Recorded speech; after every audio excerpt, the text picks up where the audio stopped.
Assalamualaikum warahmatullahi wabarakatuh. Sampurasun.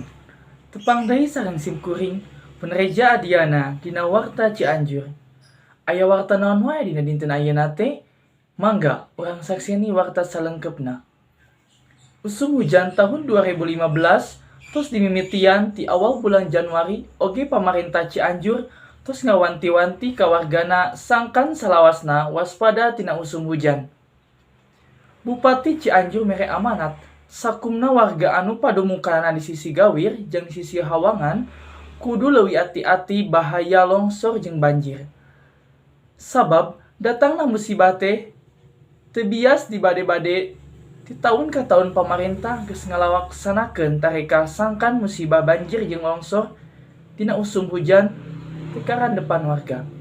Pamirsa, mung sakitu anu kapihatur ku program Warta Cianjur dinten ayeuna.